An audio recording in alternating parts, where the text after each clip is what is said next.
আসসালামু আলাইকুম। Baby food gallery BD চ্যানেলে আপনাদের স্বাগতম।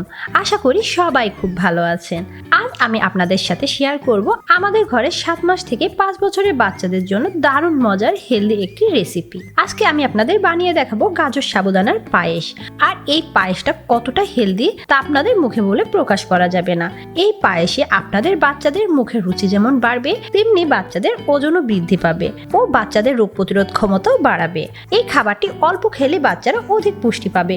অনেক সময় দেখা যাচ্ছে মায়েরা কমপ্লেন করে বাচ্চারা খেতে চায় না। সেই সকল বাচ্চাদের এই খাবারটি যদি অল্প পরিমাণেও খাওয়াতে পারেন তাহলে তাদের পুষ্টিগুণ ঠিক থাকবে, তাহলে তারা পর্যাপ্ত পুষ্টি পাবে। তো কথা না বাড়িয়ে চলুন শুরু করা যাক মূল রেসিপিতে।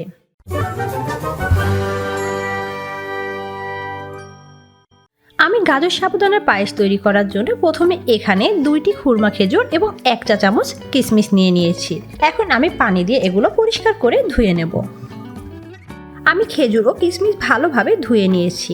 আর খেজুর ও কিশমিশের পুষ্টিগুণ সম্পর্কে তো আপনারা জানেন। খেজুর কিন্তু বাচ্চাদের দুর্বলতা সারাতে সাহায্য করে। কিশমিশে রয়েছে প্রচুর পরিমাণ ক্যালসিয়াম, যা বাচ্চাদের ক্যালসিয়ামের চাহিদাও পূরণ করে। কিশমিশে রয়েছে অ্যান্টিঅক্সিডেন্ট, যা বাচ্চাদের কিন্তু বিভিন্ন রোগ প্রতিরোধ ক্ষমতা বাড়ায়। আরও কিশমিশে রয়েছে প্রচুর পরিমাণ ফাইবার, যা বাচ্চাদের পরিপাক্রিয়া দ্রুত হতে সাহায্য করে ও বাচ্চাদের কোষ্ঠকাঠিন্য দূর করে এবং বাচ্চাদের রক্তশূন্যতা দূর করে। এই কিশমিশ বাচ্চাদের দুর্বলতা ও রোগ প্রতিরোধ ক্ষমতা বৃদ্ধি করে। কিশমিশে রয়েছে প্রচুর পরিমাণ লৌহ উপাদান, যা বাচ্চাদের রক্তশূন্যতা দূর করে। খেজুর বাচ্চাদের হাড় গঠনে সাহায্য করে এবং খেজুরে রয়েছে প্রচুর পরিমাণ ক্যালসিয়াম, যা বাচ্চাদের হাড়কে মজবুত করে। এছাড়া বাচ্চাদের কৃমি ও ক্ষতিকারক যে পরজীবীগুলো হয় শরীরের মধ্যে, সেগুলো খেজুর কিন্তু ধ্বংস করে দেয়। খেজুরে বাচ্চাদের দৃষ্টিশক্তি বৃদ্ধি করে ও বাচ্চাদের কোষ্ঠকাঠিন্য দূর করে এবং খেজুর বাচ্চাদের রোগ প্রতিরোধ ক্ষমতা বৃদ্ধি করে ও বাচ্চাদের মাড়ি শক্ত রাখে। এখন আমি এই খেজুর ও কিশমিশগুলো চপিং বোর্ডের উপর নিয়ে নেব এবং কুচিয়ে নেব। আমি যতটুকু পারি ছোট ছোট করে কুচি করে নেব। আপনারা বাচ্চারা যদি খুব ছোট হয় এবং এগুলো যদি গিলতে না পারে, সেক্ষেত্রে আপনারা কুচি করে কিন্তু 20 মিনিট পানিতে রেখেও দিতে পারেন, সেক্ষেত্রে একদম নরম হয়ে যাবে। আমি খেজুর ও কিশমিশগুলো ছোট ছোট করে কুচি করে নিয়েছি। এখন আমি পুনরায় বাটিতে উঠিয়ে নেব। আমি খেজুর ও কিশমিশের কুচি বাটিতে উঠিয়ে নিয়েছি। এখন 2 টেবিল চামচের মতো পানি দিয়ে আমি 5 মিনিট এক সাইডে ভিজিয়ে রাখবো। এখন দ্বিতীয় স্টেপে আমি চুলায় এখানে প্যান গরম বসিয়ে দিয়েছি। এর মধ্যে অ্যাড করে দেব 1/2 টেবিল চামচ ঘি, দিয়ে দেব একটি ছোট এলাচ ফাটিয়ে। এখন অপেক্ষা করব ঘিটা গলে যাওয়া পর্যন্ত। ঘি গলে গিয়েছে, বেশি দেরি করা যাবে না, এক্ষেত্রে কিন্তু ঘি পুড়ে যাবে। এর মধ্যে অ্যাড করে দেব একটি মাঝারি সাইজের গ্রেট করা গাজর। আমি গাজরটা কিন্তু 4 ফালি করে গ্রেটারে গ্রেট করে নিয়েছি। এখন চুলার মিডিয়াম হিটে এই গাজর আমি ঘিয়ের সাথে 2 মিনিটের মতো ভেজে নেব। এতে গাজরের যে এক্সট্রা কাঁচা স্মেলটা আছে সেটি চলে যাবে। গাজর আমি 2 মিনিট মিডিয়াম হিটে ভেজে নিয়েছি। এর ফলে গাজরের যে এক্সট্রা পানিটা বের হয়েছিল সেগুলো কিন্তু টেনে নিয়েছে। এখন আমি অ্যাড করে দেব তরল দুধ।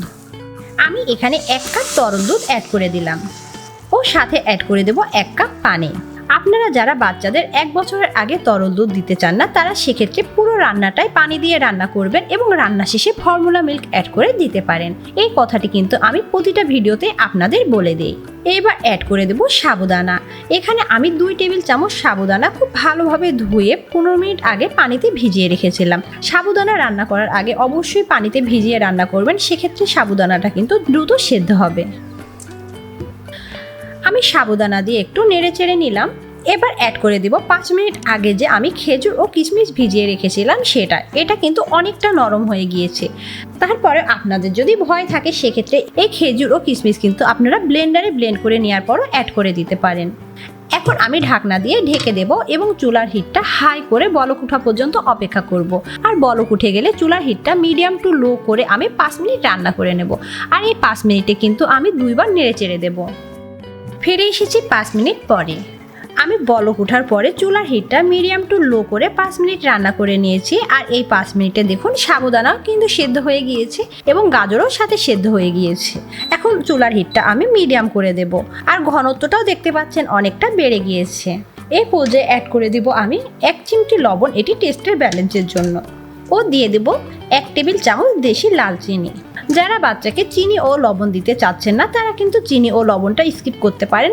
সেক্ষেত্রে কিন্তু খেজুর, কিশমিশ, গাজর দেওয়ার কারণে হালকা একটু মিষ্টি আসবে, কিন্তু খুব বেশি মিষ্টি হবে না, হালকা হালকা হবে। এক্ষেত্রে চিনি দিলে কিন্তু টেস্টের ব্যালেন্সটা হয়ে যাবে।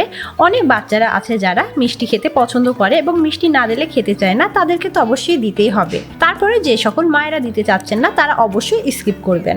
এখন আমি মিডিয়াম হিট দিয়ে আরও 2 মিনিট রান্না করে নেব।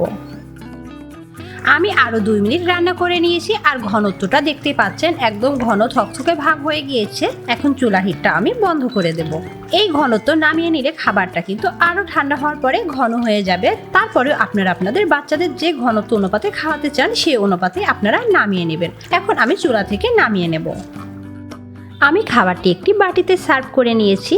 আর আমি যে পরিমাণ খাবার তৈরি করেছি আপনাদের সেই পরিমাণ করতে হবে তার কোনো কথা নেই, কারণ খাবার বেশি করে রান্না করলে কিন্তু সেটি অপচয় হবে। অবশ্যই আপনারা আপনাদের বাচ্চাদের চাহিদা অনুযায়ী খাবারটি রান্না করে নেবেন। আর আমি যে আপনাদের গাজর সাবুদানার পায়েস রেসিপিটা তৈরি করে দেখালাম সেটা কিন্তু প্রচণ্ড সুস্বাদু একটি খাবার, বানাতেও কম সময় লাগে আর বাচ্চাদের কিন্তু অধিক পুষ্টি সমৃদ্ধ একটি খাবার। আশা করি আপনাদের বাচ্চারা পছন্দ করবে। আর ভিডিওটি যদি আপনাদের ভালো লেগে থাকে প্লিজ আমার ভিডিওটি আপনাদের ফ্রেন্ডস অ্যান্ড ফ্যামিলির মধ্যে শেয়ার করবেন ও আমার ভিডিওতে লাইক কমেন্ট করে আমার পাশে থাকবেন ও আমার সন্তানদের জন্য দোয়া করবেন। আল্লাহ হাফিজ।